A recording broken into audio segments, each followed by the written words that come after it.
Yo, picture this. You've been offline for 18 hours. You log on. You have 9 unread emails from your employer, starting with urgent. You log on to Twitter, and you have 250 notifications. You Google your name, and everything is press releases, bad news about you, or Reddit threads that have hundreds of comments. Your employer asks you to make a statement and guides you on what that statement should be, and then they release their own statement distancing them from you and saying that they're parting ways indefinitely. And now you're blackballed from the entire industry that you've basically worked in your whole life.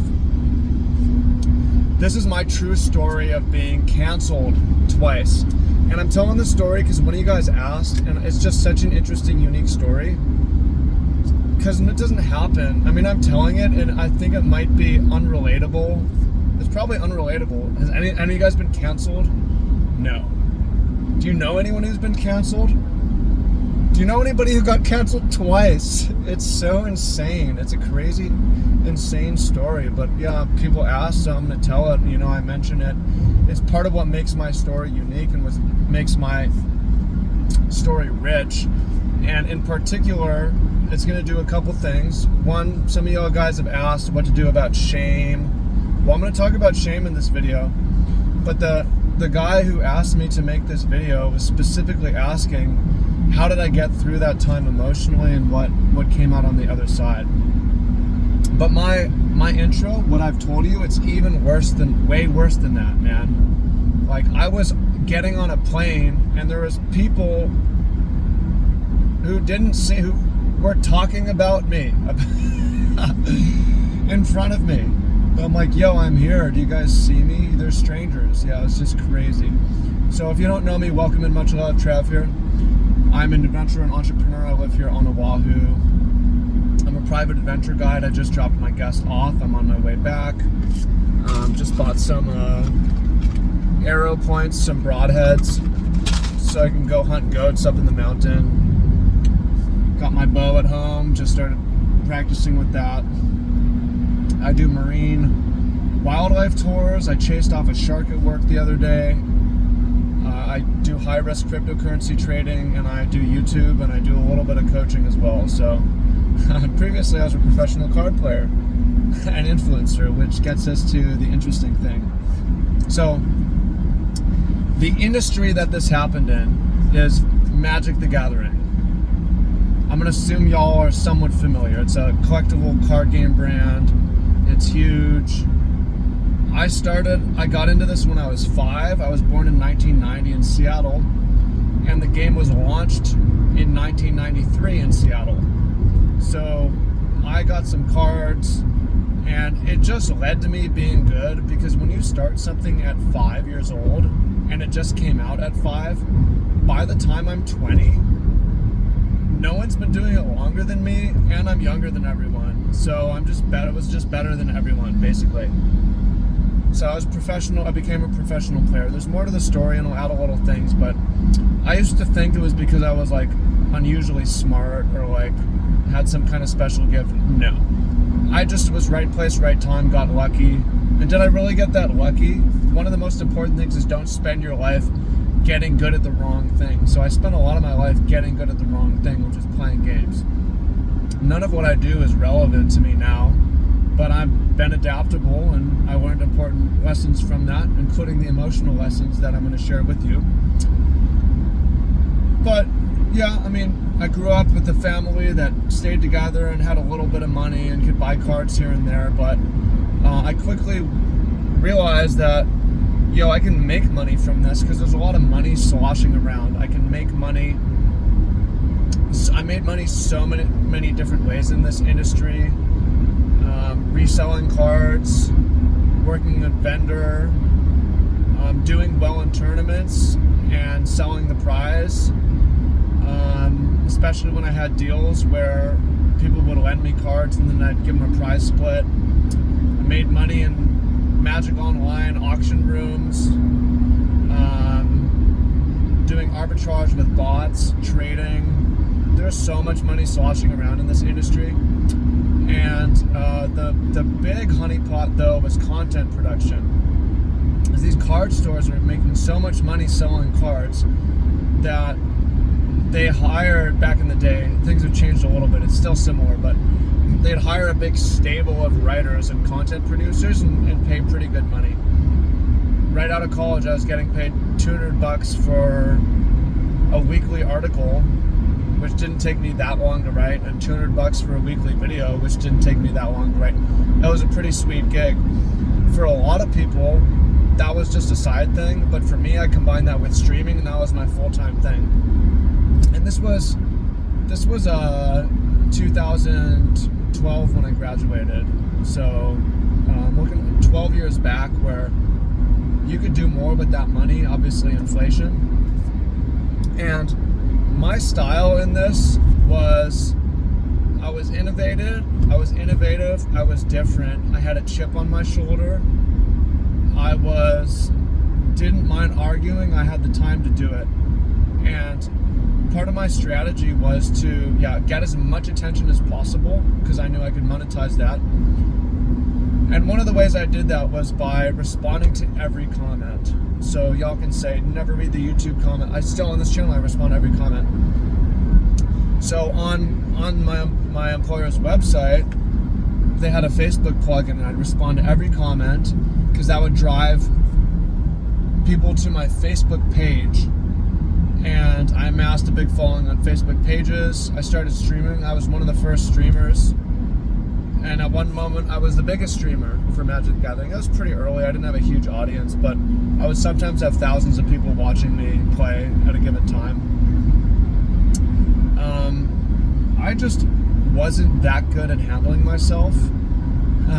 And maybe I still am not. And that I like to argue in the comments sometimes. The problem is, and this was before cancel culture was a thing, like cancel culture became a thing, it's kind of faded away, but I didn't know what could lead to this. But for instance, in my streams, anytime someone said something I didn't like, I would just immediately block them. If they came in and said, yo, make your bed, because my bed's in the background, I just block them. If they want to argue, say something, I just block them. Because why not? I've got thousands of people watching. The comment is going a million miles a minute, right? So if I got repetitive questions, sometimes I'd argue with people in the Facebook comments of my articles and videos. I'd argue with people in the comments of my own Facebook page. I'd block people. And what I was doing without realizing it is I was creating an army to cancel me. I was creating a bunch of people who had felt wronged by me, silenced by me, and when they got the opportunity to return the favor, they would. So that kind of set the stage. Now for the actual event that led to it, although tensions were boiling, I was kind of unhappy with my employer because they were trying to double my work and just say make shorter content and we'll pay you the same. Twice as many articles, half as many words. And so I'm like, there's a part of me that wanted to do something else anyways. But concurrently, I had taken Tai Lopez's 67 Steps here in my garage, and I got into reading a lot of books again in my early 20s, which is great. This was amazing.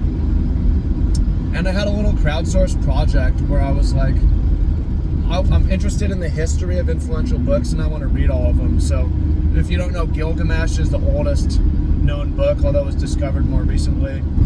And then you have the Old Testament, and then you have the New Testament, the Quran, you could go to the future, Bhagavad Gita, Wealth of Nations, Adam Smith, Sir Isaac Newton had one, Charles Darwin's book, Journey of the Beagle on the Origin of Species. And one of the suggested books was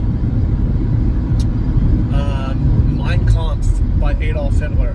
So you know I had to read that one, and you know when I was talking about the book project in the stream, people wanted to hear about it, and you know that I needed to ramble on it with random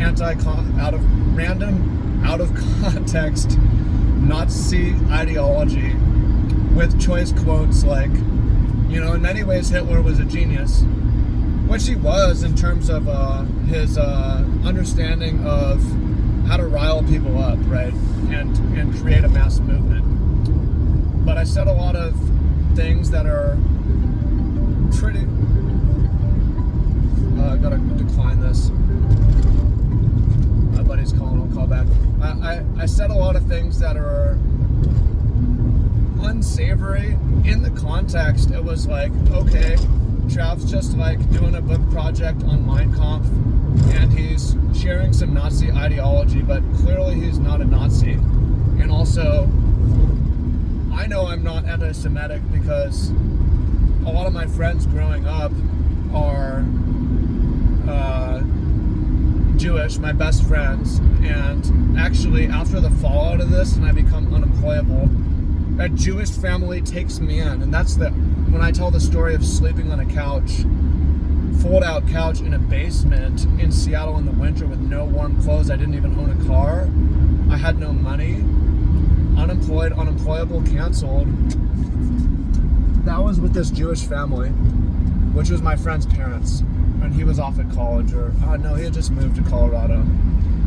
But anyways, I'm also doing a thing, and I do this at times where I just log off. I didn't have a smartphone. I just log off, come back the next day. So I just log off my stream like nothing happened. I remember I go to like an open mic night. Next day I wake up. I go bike around the marsh. I'm living in Humboldt, the Arcata Marsh. And then I come back to my computer 18 hours later, 20, maybe some way later, log on, and I'm like, man, I just remember how insane the emails were. Like, please respond immediately. We need a damage control. Okay, we think we can do it. It's gotten too bad. It's out of hand. We need you to make a statement. And the Twitter's full. What people did when the 18 hours off is they downloaded the stream and they took different clips of it and they clipped it up and put the clips or different quotes on Twitter, which were going viral. And everybody's like, damn, Travis Wu is a Nazi sympathizer. It's funny now, but at the time it was like, God, my name. You Google me and it's Adolf Hitler is what comes up. Travis Wu Hitler rounds is the top thing on YouTube for years. It was so bad. It caused me at any time to think, man, people are gonna Google me who are gonna do business. And I had like a friend, a big YouTuber later on is like, we're gonna collab, and he's like, yo bro, we can collab. I'm happy to go on your channel, but what's with the Hitler stuff? I can't have you on my channel. So I missed opportunities. Because of this. But when it happened, I remember like pounding my fist on the floor, the downstairs of the shared housing I was living in, while a couple of my friends were just looking at me. It was a low moment. And I'm immediately out of a job. I do have a little bit of money saved up, but I remember calling my parents, and my mom, I didn't even ask for help. I'm explaining the situation, and before I could even ask for help, they're like, we're not going to help you. Why? Because I'm smoking weed, and I smoked weed in the house when I lived with them, which is fair, and this isn't what the story is about, but I love my parents, and that was good parenting. I'm glad they did that, because they said, yo, you dug your bed, you're gonna sleep in it, you have to learn how to fly on your own. And I did learn how to fly on my own. So through the fallout of it and just the insanity, and it was insanity for ages. I set hundreds of Twitter notifications, my YouTube, my Twitter, my Snapchat, my Facebook messages. It's blown up with Hitler for fucking years. It was crazy. It was so bad. But what I did is, one thing it revealed to me is a lot of loyal friends and family. People stepped up and say, yo, I watched the whole thing and I get where you're going. I stand by you. If you need anything, I got you. So I still kept a following. And yeah, my friends, parents, who I had worked for before in a couple contexts. This guy's like my mentor, Jordan Hecker. I worked with him coaching basketball, and one of my first jobs was working on his law firm, just scanning papers. They're moving files online. So he said, hey, you can stay with us for a couple months. You got to be out by May though, but you don't need to pay rent. Caleb's room's open. You can stay here. So I'm like, yo, bet. And I'm like, I felt unemployable, not just in the industry, because if anyone Googles me, it's just bad news. So I'm like, I think I can start a business though, because I've got a following. So I hired a business coach, and he showed me, yo, you can, this was early Facebook ads. This was like 2015. Yo, I made maybe $100,000 off a $100 Facebook ad. It was crazy. But, so what I did was, I was shown a model from my business coach. I hired a business coach, Alexander Vidkin. Before this though, I was like, I had an ebook I launched, and I'm like, started doing some coaching. People said, hey, you know, can you coach us? People asked. So I started doing that, and man, this is the lowest I've ever been. My mood was like, I'm going to make this business work, or I'm gonna kill myself, or I need to change my name. Do I need to change my name? Right? How long is this gonna take to die down? Right? I don't have the money for a PR campaign to fix this. In time, it's been fixed, and I don't mind talking about it now. It's funny and it's an interesting story. But I ran my business coach said, yo, run an ad to your, or like pitch your audience on a group coaching, and have them pay like $100 a month or something, or have them pay like $500 to join her. And you gotta understand, it made sense in this industry. I was in the right place at the right time again, because this is when paid groups were new, Facebook ads were new, and this is an industry where people are software engineers, they're lawyers, people with money. It's expensive, right?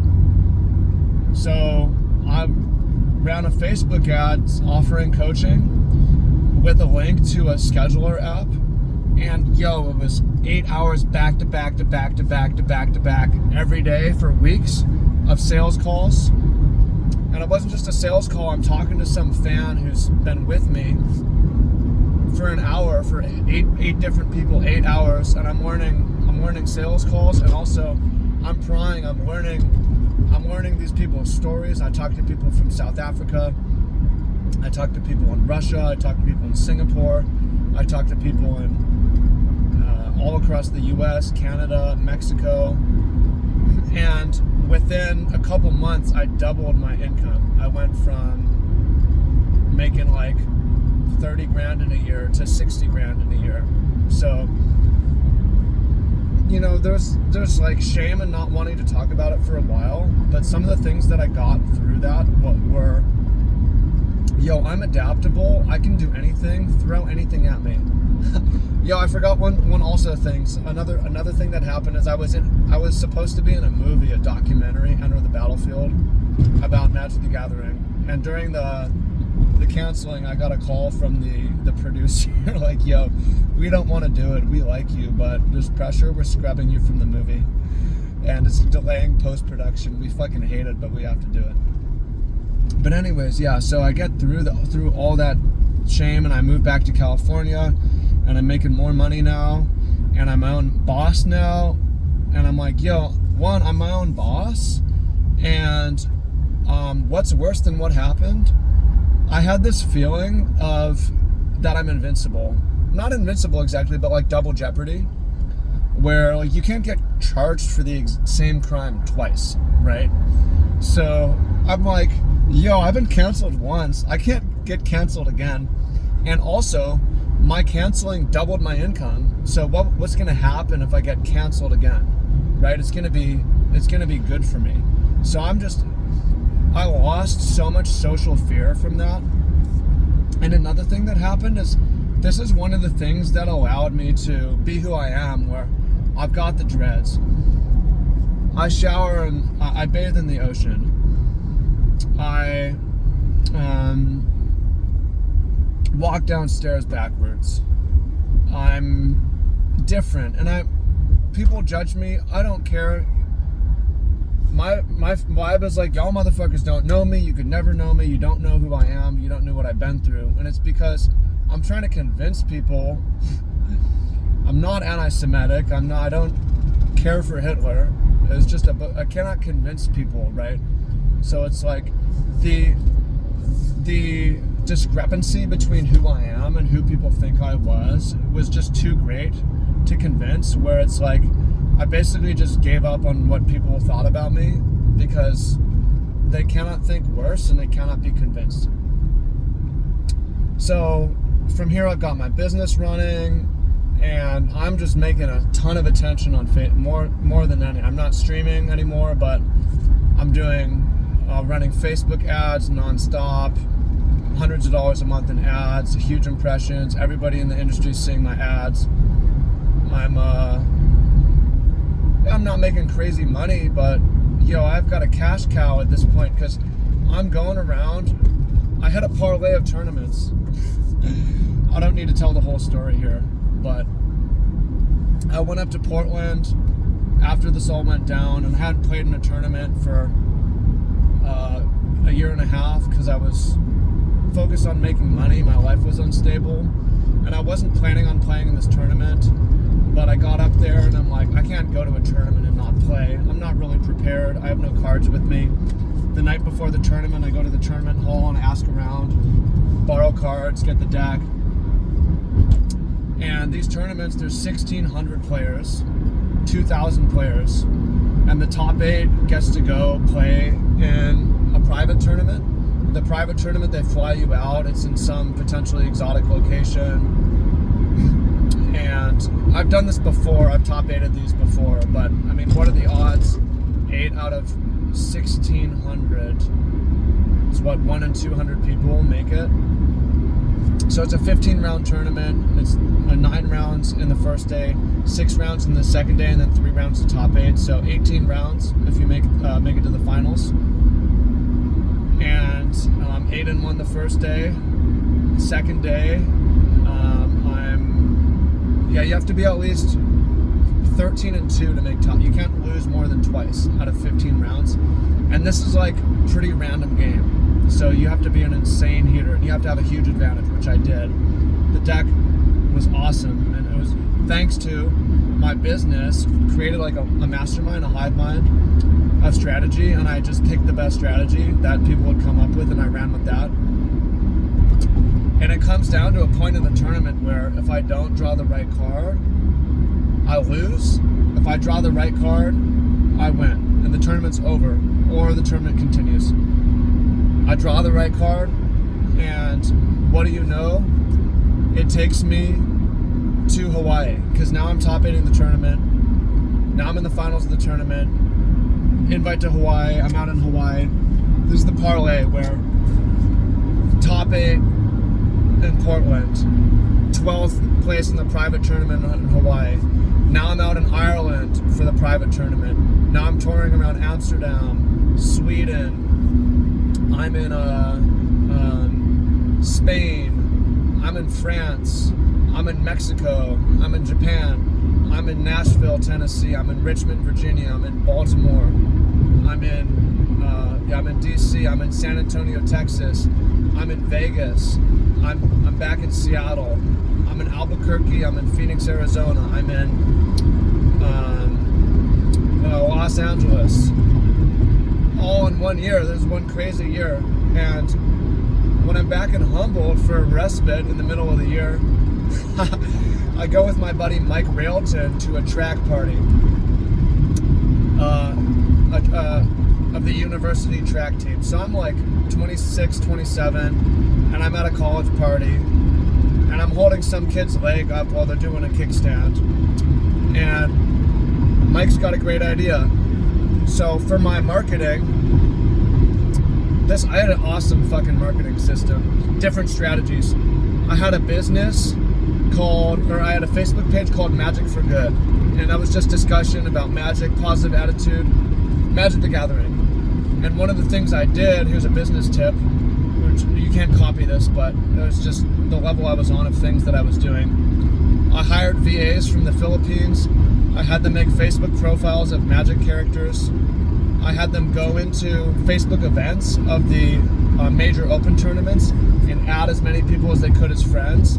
And whoever accepted them as friends, I would have them add to my private group, because I was targeting the people who went to these tournaments because they were the ones that were throwing down a lot of money and would be willing and happy to throw down money for coaching. And I helped them get at like special SIM phones, SIM cards, so that they could get through Facebook's via spam policy, whatever. So I have my Magic for Good group, and Mike Railton is like, yo,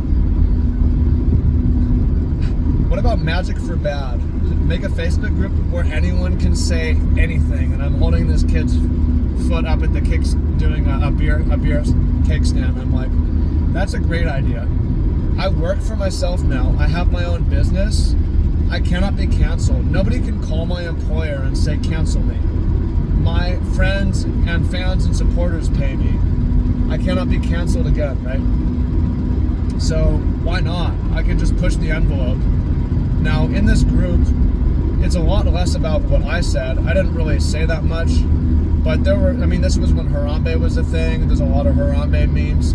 People would post, there's memes going around where I was dressed up like Hitler and had the Hitler mustache, and people would post that. And I was totally unmoderated. I didn't moderate anything. And this was also before Facebook's moderation was as crazy. This was pre-Trump, right? So people were saying crazy shit. And what got out of hand, one of the ways you play Magic is you open a pack, 80 of you guys sit down and you do a draft. You pick one card, pick one, pack one, you pass it. And pick two, pick three, pick four, you pick all the cards, and then you have pack two, pack three, whatever. So someone posted, pick one, pack one, who you got? And it was all the famous girls in Magic, like the female content producers or tournament players. And there was a long thread of, who's hot, who's not, whatever. And it's funny because, I say it's funny, that one went viral on Twitter. And also what was going around was someone was messaging me, like, hey man, it's like Magic for Bad's out of control, can you moderate it? And I'm like, I don't have time for that, I'm in Spain. I had some out-of-pocket response where it's like, nah man, y'all can say whatever you want. I'm not moderating anything. And so I'm back in Seattle after a year of travel, and I got a text message from my buddy Victor Lindstrom. No, I'm with Victor Lindstrom, and I got a text message from Ben Friedman that says, yo, you okay, bro? Out of the blue. When is your friend texting you? Are you okay, bro? It's like, oh, here we go again. Okay. Now I knew this was coming. Oliver too, who was another pro player. I remember he Facebook messaged, yo, they're coming for me. They're coming for you next, bro. There was this whole thing. We don't need to get into it, but this is when cancel culture is big, and you got to keep in mind, Wizards of the Coast is in Seattle. It's extremely left-leaning. There's a lot of pink, purple, green hair, and power women, and y'all call me what you want. I don't believe I'm a misogynist in any way, but some people might differ. But my mindset is like, y'all can't touch me anyways. What are you gonna do? So I log in, and once again I've got like 500 Twitter notifications. What happened is they suspended me for a year from the tournaments, and they suspended a number of people in my group, and they suspended one guy, MTG headquarters, got a lifetime ban. Now, there was one more thing that was going around. This Japanese lady, half Japanese lady, took offense to it. Someone said, I don't know, I don't remember, but I made a rape of Nanking joke. If y'all don't know, during World War II era, it was right before, I think, Japan was on a warpath, right? And they came into China and just raped a major city. Like, literally came through raping women in the streets, killing people. So I'm Chinese. I made some joke. I said, like, I don't, fuck the Japs, or I don't fuck with the Japs. Never forget the rape of Nanking or something. This was on Twitter circulating as well. I remember scrambling to the group, like, do I need to delete anything? And here's where I fucked up. Again, I should have learned this the first time. When honestly, the statement I made the first time wasn't so bad. The first time I got canceled, it was just like, yo, I'm like just doing a thought experiment. I'm not a Nazi. If this is misconstrued, that's not what it is. But people were telling me you got to apologize, and I apologized for Magic for Bad, which I regret doing because I don't feel that I did anything wrong. And I don't think anyone was actually really hurt by that so much. I don't believe it.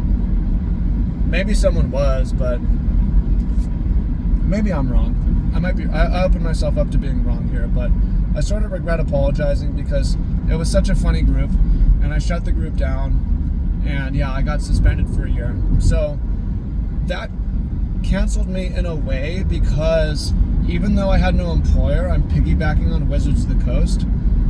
And a lot of the money I'm making through my coaching is because I'm winning all these tournaments. And if I cannot play in tournaments, it's a little bit harder for me to make content. And it's also harder for me to market. So my business lasted another 3 years or whatever. Yeah, about 3 more years, 2.5 more years. It died during COVID. And once again, though, my adaptability, this time I wasn't hurt. It was much less traumatic because I went through it and I'm like, this is going to help me out in some way. And in my travels, I was like, yo, I'm going straight back to Hawaii. I was loath to leave. And the schedule of the tournaments for the next year was whack. They were sending me to Bilbao in the winter, North Spain in the winter, which I actually spent 2 winters in North Spain, which is a random different story y'all don't need to hear right now, but it was sending me to Albuquerque. It was just like some whack destinations. So I took that, I ran with it, I moved to Hawaii, and I took that supplemental income. I had hired a bunch of coaches to do the coaching for me. My Facebook ad was evergreen, I was running all the time. I'm absolutely chilling, bro.